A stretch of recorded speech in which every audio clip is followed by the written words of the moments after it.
commencer ce sujet-là, on va vous présenter. Donc, nous sommes 6 étudiantes qui fait un master 2, sciences de l'éducation, parcours animation et éducation populaire à l'université de Créteil. Du coup, je vais laisser Espérance faire l'introduction.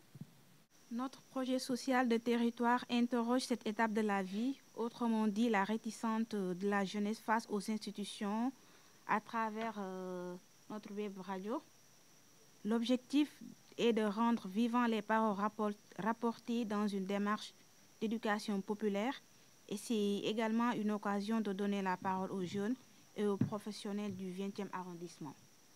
Dans une perspective d'établissement de relations formelles, c'est-à-dire tout ce qui est insertion professionnelle, démarche administrative, il existe une difficulté d'approche de la jeunesse dans ce quartier du 20e arrondissement.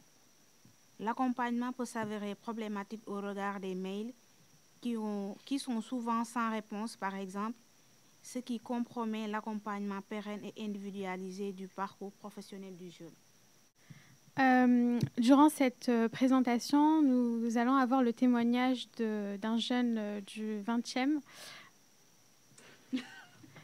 qui s'appelle du coup... je te laisse te présenter. Bonjour à toutes, à toutes et à tous, moi c'est Ossam. Du coup, on va commencer directement par la présentation du débat qu'on a réalisé avec une professionnelle qui travaille à la maison des associations et qui s'appelle Julie. Donc, en fait, dans ce débat, on va voir sa réflexion par rapport aux 2 témoignages qu'on a pu apporter à travers des jeunes qui ont eu un parcours avec une conseillère, avec une structure de mission locale. Donc ça, c'est la première partie. Donc en fait, elle a intervenu par rapport aux réponses qu'ils ont pu apporter durant cette interview. Donc ça, c'est la première partie. Ensuite, on va parler de tout ce qui concerne les préconisations. Et pour finir, on va conclure. Voilà. Alors là, du coup, on va écouter les 2 interviews qu'on a pu faire avec les jeunes. Donc bonjour, avez-vous déjà sollicité une structure d'insertion telle que la mission locale ? Bonjour. Oui, ce fut le cas il y a environ 4 ans, lorsque j'avais besoin de faire un CV pour m'insérer sur le monde du travail, mais également pour faire mes démarches de recherche d'emploi. Donc j'ai sollicité la mission locale de ma ville. J'ai 19 ans et oui, j'ai déjà eu l'occasion de solliciter la mission locale par rapport à mon orientation concernant la recherche d'une école ayant comme objectif le diplôme d'état infirmier. Comment l'accompagnement s'est déroulé ? Je me suis présenté le premier jour en me présentant. Ils m'ont demandé donc quel était mon besoin. Donc je leur ai fait part de mes besoins et de mes attentes. Et donc on a mis en place un programme de travail pour atteindre mon objectif, donc qui était de créer un CV répondant à la demande et aux critères des employeurs, mais également de trouver un travail donc, en démarchant les employeurs sur les différents sites internet, sachant que ces structures-là me proposaient une connexion internet ainsi que des conseillers d'orientation. Je trouvais plutôt que l'accompagnement n'était pas adapté à ma demande, qui était trouver une école, parce que mes vœux Parcoursup n'étaient pas acceptés, et du coup il n'y avait pas cette notion de compréhension par rapport à ma demande. Avez-vous rencontré des difficultés pendant l'accompagnement ? Non, c'était globalement très fluide. Les gens étaient très attentifs, à mon écoute, très sympas surtout, et ça s'est très bien passé. Non, pas du tout, parce que en fait, eux, ce qu'ils me proposaient, c'était plus pas du tout adapté à ma demande. C'était des activités de peinture, de technicité, comment je peux dire ça, de travail d'équipe. Enfin, ça peut être intéressant, mais en tout cas, c'était pas du tout adapté à ma demande. Que pouvez-vous conseiller aux jeunes rencontrant des difficultés ou étant insatisfaits de ces services ? Donc, ce que je pourrais leur conseiller, c'est d'aller de faire face à leur peur, de ne pas avoir honte et d'aller directement dans les missions locales proches de chez eux pour faire part de leurs demandes, de leurs angoisses, de leurs peurs. Et je pense que les gens seront bienveillants envers eux et ils les accueilleront avec la plus grande sympathie et la plus grande humilité possible. Et par rapport aux personnes qui ne sont pas satisfaits des services proposés par les missions locales, je pense que pareil, je pense que le dialogue est la meilleure des réponses. Par conséquent, ils devraient faire part de leur mécontentement de la manière la plus simple possible, c'est-à-dire en allant voir soit les responsables de la mission locale, soit les personnes en charge pour leur faire part de leur mécontentement. Je pense que faut réitérer, si par exemple ce serait une situation similaire à la mienne, faudrait réitérer notre objectif de base, ce qu'on a demandé à la base à la structure, et de chercher par ses propres moyens. Ce que j'ai dû faire, c'est chercher par ses propres moyens et essayer de voir des alternatives possibles. Alors voilà, donc nous avons eu ces 2 témoignages lors d'un micro-trottoir. Alors du coup, je vais donner la parole à Ossam, c'est ça? Oui, bien sûr. Donc du coup, voilà, je t'ai posé cette question. C'est quoi ton ressenti par rapport à l'accompagnement d'une association à travers ton parcours? Bonne question. Moi, de base, c'est compliqué à expliquer. Et du coup, je suis venu ici. C'est mon éducatrice, elle m'a ramené ici pour faire un truc. Ensuite, j'ai rencontré monsieur David qui m'a dit de passer le BAFA avec eux, tout ça. Après, au début, je savais pas c'était quoi le BAFA. Du coup, j'ai vu, j'avais une bonne accroche avec les enfants. Je me revoyais, moi, étant petit, en gros. Ça veut dire, je sais pas, j'ai trouvé un truc caché en moi. Je suis à l'aise avec les enfants, tout ça. Et surtout dans cette association, il y a une bonne ambiance. Que ça soit avec les collègues ou les petits, ça va, c'est cool. Et du coup, c'est ça, je suis resté dans le milieu social. Et je suis à l'aise, là. Merci beaucoup de ton témoignage. Donc, oui, Ashley. Moi, je trouve que c'est assez intéressant parce qu'en fait, au final, c'est comme si votre éducatrice, elle vous a un peu aidé à trouver votre voie, en fait, ce que vous aimez. Pas qu'un peu, elle m'a beaucoup aidé. Ouais, donc en fait, au final, c'est vraiment intéressant parce qu'au final, c'est comme si vous avez trouvé votre voie et le début de votre parcours professionnel aussi. Bah ouais, là, je suis dedans, hein. J'ai eu mon BAFA, là, je passe en CQP sportif, c'est pour être animateur sportif. Et après, je compte continuer dans le domaine de la direction, tout ça. Ah oui, c'est très bien. Ah oui, c'est bien. C'est bien d'avoir des pensées, d'aller un peu plus loin dans son parcours. Donc là, je vais laisser la parole à Espérance. Non, du coup, c'est Berthe. Ah, pardon. Mais du coup, Ossam... J'ai bugué. C'est la meilleure radio, c'est là. Est-ce qu'on peut pas refaire, non?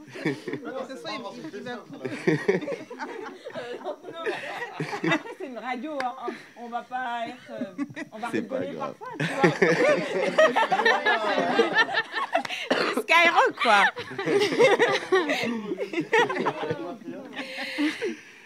Et donc, du coup, si je comprends bien, vous, en tant que jeune, vous êtes très engagé dans le monde associatif, pardon.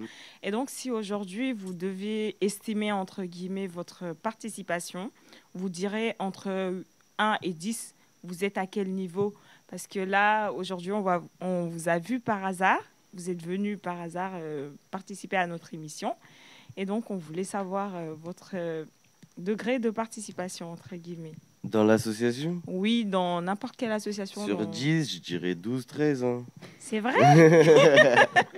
Je te remercie beaucoup de nous avoir apporté ton témoignage. Je t'en prie. Donc là, on va passer au débat de la professionnelle qu'on a pu interviewer tout à l'heure. Donc, elle s'appelle Julie. Elle travaille à la Maison des associations. Donc, en fait, elle nous a apporté son témoignage. Et après, on a réalisé un débat par rapport aux 2 interviews qu'on a pu donner avec les 2 jeunes par micro-trottoir. Voilà, du coup, on va l'écouter. Je m'appelle Julie Cuvelier, je suis directrice du développement de la vie associative et citoyenne. Je travaille à la mairie du 20e arrondissement et à la maison de la vie associative et citoyenne où on accompagne tout le réseau associatif du 20e arrondissement en lien avec du coup les 800 associations inscrites et les 5000 du territoire sur des sujets comme les financements, la communication, l'accompagnement juridique. Et donc globalement avec des structures jeunesse. Voilà. D'accord, merci. Julie, vous avez écouté les audios tout à l'heure avec les jeunes que nous avons interrogés dans le cadre de cette recherche. Qu'est-ce que vous, en tant que professionnel, vous en pensez ? Y a 2 avis du coup un peu tranchés, 2 jeunes qui sont venus avec des besoins quand même très spécifiques et très précis, donc des lettres de motivation et la recherche d'une école, et un qui a pu trouver facilement une solution à son problème, qui a eu une bonne impression en tout cas de la mission locale, de l'accompagnement qui lui a été prodigué, et puis la jeune fille qui du coup n'a pas forcément trouvé réponse à sa question, qui recherchait plus une école. Donc voilà, comme je vous le disais tout à l'heure, c'est pas forcément des questions que nous on traite en direct à l'AMVAC, puisqu'on est plutôt en lien avec le tissu associatif. Donc je sais pas si c'est spécifique à Parcoursup, parce que je sais que ça peut être un peu compliqué, les questions d'école, d'orientation, et je sais pas si la mission locale a énormément de prise en fait sur ça, sur le système d'enseignement supérieur. Mais c'est intéressant de voir que sur le feeling entre les jeunes et les conseillers, ça se passe bien, et que quand on cherche à refaire sa lettre de motivation, son CV, on trouve des solutions. Ouais. Du coup, qu'est-ce que vous pouvez conseiller, même si votre service ne traite pas forcément ce type de problématique, qu'est-ce que vous pouvez conseiller, par exemple, à une jeune fille qui n'est pas forcément satisfaite de ce que Pôle emploi lui propose, ou est-ce qu'il y a une manière différente pour elle de faire, ou peut-être que c'est tout simplement pas le bon organisme ? Je pense que la première chose à faire, c'est de se tourner vers les associations jeunesse de proximité, parce que Paris est maillé de structures jeunesse. Il y a ce qu'on appelle les espaces Paris Jeunes, il y a les centres d'animation avec beaucoup de professionnels qui sont au plus près des jeunes et qui peuvent les orienter parfois vers la mission locale quand c'est adapté, vers Pôle emploi ou vers d'autres organismes. Donc ça peut être aussi un relais où le jeune ou la jeune peut trouver des informations. Après, sur des questions précises d'orientation scolaire ou d'enseignement, souvent au lycée, on a quand même des formes d'accompagnement. Donc ça peut être aussi une solution de se tourner vers ces enseignants. D'accord. En fait, peut-être que la mission locale, c'est pas... En fait, je pense que peut-être que la mission locale, c'est pas forcément fait pour ceux qui sont à la recherche en fait de formation dite scolaire, ou bien peut-être qu'il n'y a pas assez d'informations qui est relayée au niveau des écoles, parce que peut-être qu'ils ne savent pas en fait forcément vers qui se tourner. Et peut-être que voilà, c'était l'un des conseillers qu'a rencontré la jeune fille qui n'était pas complètement au point, j'en sais rien. Donc peut-être que Pôle emploi ou la mission locale a la possibilité d'agir sur ces questions, mais que c'était pas la bonne personne, ou alors qu'il faut aller vers un autre acteur. D'accord. Désolée. Ok, pas de problème, c'est gentil. Et du coup, qu'est-ce que vous en pensez des jeunes qui ont justement perdu cette confiance-là envers ces institutions ? Qu'est-ce que vous pouvez leur dire ? Je comprends, en fait. C'est compliqué. Enfin, le paysage institutionnel français, parisien, est quand même très complexe. On voit pas toujours clair. Parfois, on tombe sur des gens qui n'ont pas la réponse à nos questions, alors qu'on a l'impression que c'est vraiment eux qui vont débloquer les situations. Donc, je comprends. Et en même temps, on a la chance d'être à Paris où, comme je disais, il y a énormément d'acteurs des acteurs associatifs qui font quand même la passerelle entre le jeune et l'institution, qui peuvent accompagner à aller à la mission locale, qui peuvent accompagner à aller à Pôle emploi. Donc en fait, je leur dirais juste, faut pas hésiter à se saisir de toutes les opportunités qu'il y a autour de soi. La EPCR doit faire ce genre de choses aussi, d'être vraiment en contact avec des adultes en qui on a confiance et qui peuvent faire le lien ensuite vers les institutions. D'accord, merci beaucoup. Vous avez quelque chose à rajouter ? Non, pas spécialement. Donc du coup, ce que l'on peut retenir de tout ça, donc que ça soit positif ou négatif, c'est que en réalité, peut-être que pour ceux qui ne sont pas forcément satisfaits de la mission locale, ils n'ont pas reçu les bonnes informations. Ça peut être soit peut-être du conseiller que la personne elle a pu rencontrer, ou sinon ça peut être aussi que la mission locale ne traite pas forcément ces problématiques. Mais c'est vrai qu'il faudrait peut-être qu'il y ait plus d'informations communiquées ou bien même plus d'institutions qui pourront être partagées dans le cas de chaque jeune, par exemple, qui est en recherche par rapport à une formation ou autre. Donc je pense que c'est ça qu'on peut retenir de tout ça. Après, je pense que la mission locale, elle a aussi vocation à élargir un peu le jeune. Quand il vient, il a une problématique très précise, il a envie qu'il y ait une solution pratico-pratique qui soit trouvée. Mais la mission locale, elle peut aussi, ce que disait la jeune fille, fournir plein d'autres formes d'accompagnement. Ouais. Un peu travailler sur le travail en équipe, ce qui n'est pas toujours inné. Voilà, je pense que vous le découvrez tous les jours. Aussi, cultiver la curiosité, un peu étendre la curiosité et le profil du jeune, parce que ça compte aussi. Qui vous êtes dans un entretien d'embauche, dans un entretien pour n'importe quel type de formation. Je pense que la mission locale, elle a aussi cette mission, en fait, d'ouvrir le jeune. Et donc, parfois, c'est pas la réponse qu'on attend, parce qu'on a envie de solutions hyper faciles, hyper clés en main. Mais il faut écouter, je pense que c'est quand même des professionnels qui savent... Après, je pense que c'est aussi le temps. Comme tu peux aussi voir, le temps, c'est super long.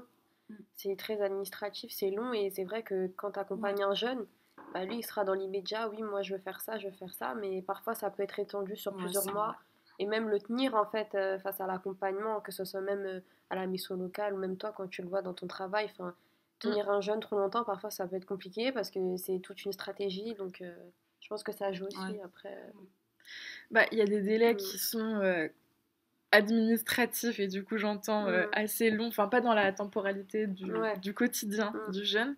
En même temps, ça fait partie de l'apprentissage, j'imagine, parce que c'est des choses malheureusement on n'y fait pas grand chose et même avec la meilleure volonté du monde, il y a des délais incompressibles en fait tout le temps. Donc oui, j'entends que ça freine plein de jeunes, voilà, mais en même temps, il faut faire avec, quoi. C'est ça.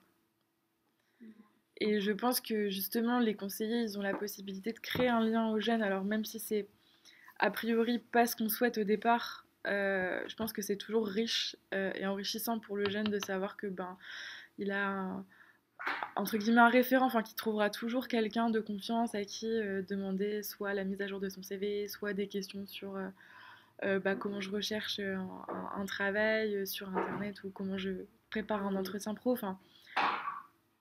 Ce lien de confiance, il est intéressant, même s'il n'est pas a priori ce qu'on recherche de prime abord, quoi. Justement, les professionnels qu'on a interrogés, ils parlaient d'un lien de confiance qui ne peut pas s'établir justement par rapport à ce que Rachel disait tout à l'heure. Le jeune, lui, il veut qu'on a tous été jeunes et donc parfois on a l'impression que notre vie, on est en stand-by de notre vie et donc il faut que tout se fasse vite et très vite. Et que là, si je dois avoir un travail ou si je dois trouver information, la formation doit se faire là, pas demain. Alors que finalement, c'est un accompagnement qui se fait pas du jour au lendemain. C'est pas comme ça, quoi. C'est vrai qu'en plus, même, il faut voir aussi les réelles motivations du jeune aussi, parce que peut-être qu'aujourd'hui, il peut avoir envie de faire ça. Peut-être que demain, il aura envie de faire autre chose. Donc aussi, il faut construire et peut-être reconstruire son projet professionnel pour qu'il parte sur de bonnes bases pour quand il va commencer sa formation ou autre. C'est pour ça que j'ai plutôt travaillé du côté des espaces jeunes et des centres d'animation qui peuvent être vus un peu comme la première étape. Ils orientent ensuite vers la mission locale quand le jeune est prêt, entre guillemets. Mais c'est des acteurs vraiment de proximité où vous voyez ce que c'est les espaces jeunes, les centres d'animation. C'est vraiment des espaces où on est libre d'aller pour faire un peu ce qu'on veut. Il y a plein d'activités proposées. Et puis c'est de l'accueil vraiment inconditionnel. Ça peut être en soirée, etc. Et donc eux, c'est vraiment les maillons qui tissent le lien de confiance en fait avec le jeune, qui permettent de connaître son parcours, l'évolution de ses motivations, un peu ce que tu disais. Enfin, c'est bien de garder ce lien et d'accompagner au fur et à mesure. Donc je pense que c'est complémentaire. Enfin, la mission locale, effectivement, elle n'aura pas la possibilité. Enfin, je pense que quand les jeunes ils voient la mission locale, c'est qu'ils s'en fichent juste une solution et bim. Quoi. Mais il y a d'autres acteurs qui seront peut-être plus en capacité de créer ce lien, de l'accompagner, de faire comprendre aux jeunes qu'en fait, il faut du temps, et puis même pour construire son projet professionnel, et puis aussi qu'il faut savoir un petit peu anticiper. Enfin, vous imaginez pas le nombre de personnes, que ce soit des troisièmes, des secondes ou des bacs, au-delà du bac, qui m'appellent: bonjour, je dois commencer mon stage aujourd'hui, quoi. Ça se prépare un peu plus, comment vous dire, moi je peux pas vous dire oui là tout de suite. Et donc ça c'est aussi un travail, je pense, d'accompagnement au quotidien du jeune, de dire a priori les dates de stage on les a depuis bien plus longtemps que ça, et donc voilà, c'est de la formation, de l'accompagnement de long terme, je pense. D'accord. Est-ce que vous avez quelque chose à rajouter ou autre? Non, c'était très complet. Ouais. Bon, en tout cas, on vous remercie de votre intervention, parce qu'on a beaucoup appris, et aussi c'est bien de pouvoir échanger pour avoir l'opinion, la vision des choses de chacun. Merci beaucoup. D'accord, donc c'était vraiment riche d'avoir pu s'entretenir avec elle et aussi avoir un débat. Donc là, on va poursuivre avec les préconisations qu'on peut donner pour justement remédier à toutes ces problématiques-là que certains peuvent rencontrer, mais aussi des problématiques qui peuvent encore plus améliorer le système de l'insertion des jeunes à travers des structures comme la mission locale. Alors, du coup, la première préconisation qu'on a pu relever, c'est de favoriser l'accès à l'information. En fait, pour nous, il est important de fournir aux jeunes une information claire, complète et actualisée sur les services proposés par les systèmes d'insertion sociale. Ensuite, la deuxième préconisation va concerner le fait d'encourager la participation des jeunes, par exemple les inviter à participer au processus de prise de décision concernant les services offerts, par exemple, et à donner leurs avis sur les manières d'améliorer justement ces systèmes-là d'insertion sociale. En troisième préconisation, on va voir le fait de favoriser donc, le mentorat, qui est quelque chose qui est vraiment très tendance actuellement. Donc, en fait, c'est un réseau de soutien. Ça permet un système d'insertion sociale qui peut créer des programmes à travers l'accompagnement des jeunes. Mais ça peut être un jeune qui peut aider un autre jeune, par exemple. Mais ça peut concerner une tranche d'âge plutôt qui est plutôt différente, que ce soit des adultes ou autres. Donc ensuite, je laisse la parole à Safa. Donc pour la quatrième préconisation, il s'agirait d'offrir des formations professionnelles accessibles à ces jeunes. Donc en effet, les systèmes d'insertion sociale peuvent offrir des formations professionnelles donc gratuites ou à coût réduit pour les jeunes, afin de les aider à acquérir de nouvelles compétences et à se développer professionnellement. Pour la cinquième préconisation, il semble également important d'établir des partenaires avec des entreprises locales, notamment pour offrir des opportunités de stage et d'emploi à ces jeunes qui sont accompagnés par ces structures d'insertion sociale. Pour la sixième préconisation, il s'agirait également de favoriser une communication ouverte et transparente.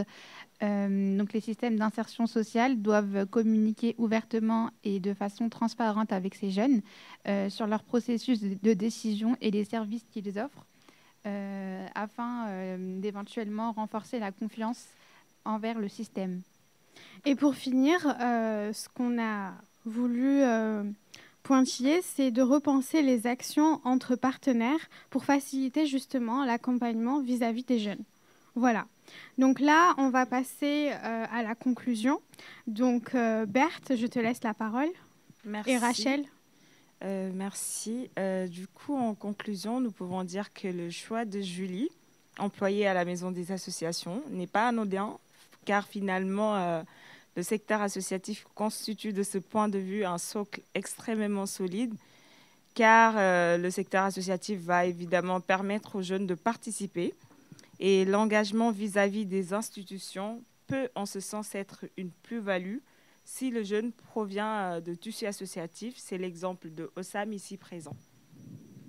Alors... Et donc, je vais passer la parole à Rachel pour qu'il nous... Arrête, tu me fais rien. Je pouvais me laisser parler. C'est pas grave. Ouais, tu couperas là. Ouais. Va parler. Alors, il y a également la question de la confiance qui est un enjeu majeur au sein de l'accompagnement, car à cet âge de la vie, le jeune a besoin de créer du lien et de se sentir écouté aussi